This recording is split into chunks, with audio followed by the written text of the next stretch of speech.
I think, right? And he's getting mic'd up, thank goodness, mic'd up. I brought my kid, but she has autism. She doesn't understand what we're saying anyway, so that's always good. Don't awe that.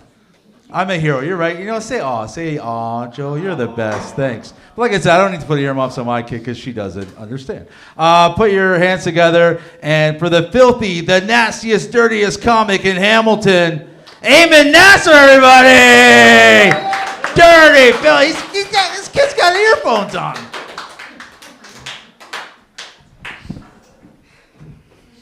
What's up, everyone? So I feel a little overdressed.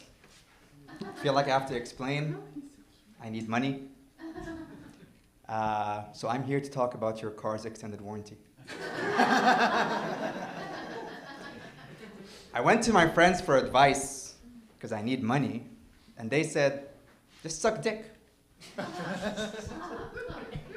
And that's a problem with going to your friends for advice, because much like when you assume, you make an ass out of you and me, when you go to a friend for advice, all they do is add vice to your current problem, where you need to get pissed drunk to forget the shit they told you about in the first place, which was supposed to distract you from your real problem, which is that you need money. Never go to your friends for advice. Never go to couples for advice. Couple friends are the worst. What arguments are couples having? Would you love me if I was a slug? I'm mad at you because you cheated on me in your dreams, her dreams. I was married. I had that argument, okay? So it's not bullshit. It really happens.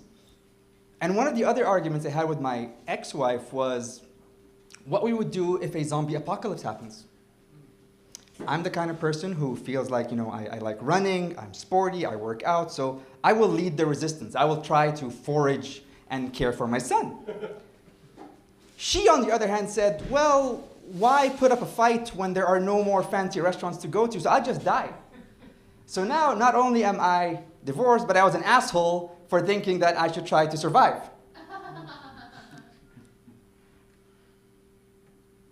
I went to when your friend is half of a couple, you can no longer go to them for advice because they've been compromised. I once went to a friend because I had a problem. It was a personal problem. I was taking a shit. And I felt something. And I never felt this before. So I couldn't tell my mom, who's a doctor. I couldn't tell my ex-wife, who's a dentist, medical. So I told my friend, and I'm like, hey, something's wrong. And he said, oh, you have hemorrhoids. I didn't know what I had. So I was like, okay, how do we treat it? So he's like, it's very easy. You do this, do that, do that. And I'm like, look, man, this is in the vault, right? And he's like, bro, don't worry about it. I go to his house the next week. We're having a barbecue on the patio. The patio furniture is hard. I look towards his wife. She looks at me. She walks inside, grabs a cushion, comes up and says, hey, you have hemorrhoids, don't you?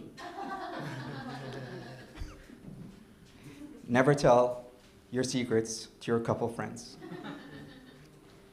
And when you're not in a couple and you're trying to strive to get back into being a couple, it's very difficult because there's a lot of shit on dating apps that I just don't get. Like, for example, I didn't get what 420 is.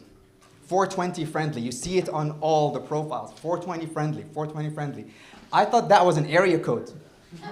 Like you're saying that, I will date, because I live in downtown Hamilton. I thought this is, the pits. So I have to try to raise up to date people outside of my area, but it wasn't that. And then what makes it even worse is there's a comic who used to come here who was talking about how his birthday is 420, and everyone starts laughing and they're cheering him on.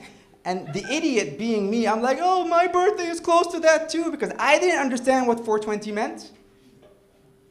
It's my brother's birthday too, but I'll get back to that. So on the subject of shitty advice, I was at a gathering last week with a bunch of friends, nothing major, just, a couple of friends, me and my brother was there, and I get a call. I get a call from a friend in Kuwait, where I used to live. So I pick up the phone, and I'm like, hey, Mohammed, because we all know Mohammed, right? I'm like, hey, Mohammed, what's up? So he's like, hey, man, I need help. And I said, sure, tell me what do you need? And he's like, they won't let me on the plane. And I'm like, you're calling me because you think I have experience with being denied boarding? How dare you? So he goes, no, I'm flying to Kenya. And I'm like, Muhammad, you're Kuwaiti. Why the fuck are you going to Kenya? Did you mistype the place where you're supposed to go? Because it almost happened to me once. And he's like, no, I'm actually going to Kenya and they won't let me board because I don't have a visa. So I'm like, okay, what do you want me to do about it? He's like, help. So I said, okay. I get on, get him his visa, and I'm like, just hold on 1 second. I go into the other room because there's a gathering happening. And the thing that fucked you up the most is that it was my birthday. We were having a party for my birthday, which is also my brother's birthday, who was there with me. And the absolute fucked up thing is that it was also, and I shit you not, it's Muhammad's birthday as well. So all three of us, as he's having a problem boarding a plane, I'm like, just hold on for a second. Happy birthday to you, happy birthday. And my birthday is April 21st. So that's why I hate the idea of 420. I'm Ayman Nassar. Thank you so much.